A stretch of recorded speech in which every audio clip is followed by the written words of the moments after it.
ما جعل الله من بحيرة ولا سائبة ولا وصيلة ولا حام ولكن الذين كفروا يفترون على الله الكذب وأكثرهم لا يعقلون. اللہ نے نہ تو بحیرہ کچھ چیز بنایا ہے اور نہ صائبہ اور نہ وسیلہ اور نہ حام، بلکہ کافر اللہ پر جھوٹ افطرا کرتے ہیں اور یہ اکثر عقل نہیں رکھتے. وَإِذَا قِيلَ لَهُمْ تَعَالَوْا إِلَى مَا أَنزَلَ اللَّهُ وَإِلَى الرَّسُولِ قَالُوا حَسْبُنَا مَا وَجَدْنَا عَلَيْهِ آبَاءَنَا أَوَلَوْ كَانَ آبَاؤُهُمْ لَا يَعْلَمُونَ شَيْئًا وَلَا يَهْتَدُونَ. اور جب ان لوگوں سے کہا جاتا ہے کہ جو کتاب اللہ نے نازل فرمائی ہے اس کی اور رسول اللہ کی طرف رجوع کرو، تو کہتے ہیں کہ جس طریق پر ہم نے اپنے باپ دادا کو پایا ہے وہی ہمیں کافی ہے.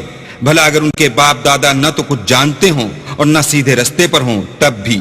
يا أيها الذين آمنوا عليكم أنفسكم لا يضركم من ضل إذا اهتديتم إلى الله مرجعكم جميعا فينبئكم بما كنتم تعملون. اے ایمان والو، اپنی جانوں کی حفاظت کرو. جب تم ہدایت پر ہو تو کوئی گمراہ تمہارا کچھ بھی بگاڑ نہیں سکتا. تم سب کو اللہ کی طرف لوٹ کر جانا ہے. اس وقت وہ تم کو تمہارے سب کاموں سے جو دنیا میں کیے تھے آگاہ کرے گا اور ان کا بدلہ دے گا. يا أيها الذين آمنوا شهادة بينكم إذا حضر أحدكم الموت حين الوصية اثنان ذوى عدل منكم أو آخران من غيركم إن أنتم ضربتم في الأرض فأصابتكم مصيبة الموت تحبسونهما من بعد الصلاة فيقسمان بالله إن ارتبتم لا نشتري به ثمنا ولو كان ذا قربى ولا نكتم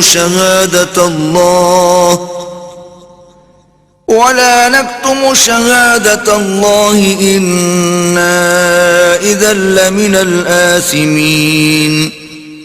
مومنو، جب تم میں سے کسی کی موت موجود ہو تو شہادت کا نصاب یہ ہے کہ وصیت کے وقت تم مسلمانوں میں سے دو مرد عادل یعنی صاحب اعتبار گواہ ہوں، یا اگر مسلمان نہ ملیں اور تم سفر کر رہے ہو اور اس وقت تم پر موت کی مصیبت واقع ہو تو کسی دوسرے مذہب کے دو شخصوں کو گواہ کر لو. اگر تم کو ان گواہوں کی نسبت کچھ شک ہو تو ان کو عصر کی نماز کے بعد کھڑا کرو اور دونوں اللہ کی قسمیں کھائیں کہ ہم شہادت کا کچھ عوض نہیں لیں گے، گو ہمارا رشتہ دار ہی ہو، اور نہ ہم اللہ کی شہادت کو چھپائیں گے.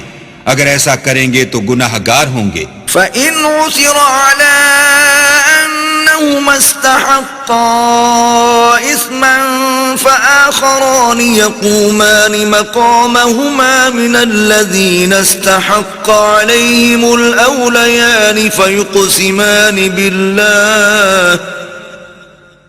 فيقسمان بالله لشهادتنا أحق من شهادتهما وما اعتدينا إنا إذا لمن الظالمين. پھر اگر معلوم ہو جائے کہ ان دونوں نے جھوٹ بول کر گناہ حاصل کیا ہے تو جن لوگوں کا انہوں نے حق مارنا چاہا تھا ان میں سے ان کی جگہ اور دو گواہ کھڑے ہوں جو میت سے قرابت قریبہ رکھتے ہوں. پھر وہ اللہ کی قسمیں کھائیں کہ ہماری شہادت ان کی شہادت سے بہت سچی ہے اور ہم نے کوئی زیادتی نہیں کی. ایسا کیا ہو تو ہم بے انصاف ہیں.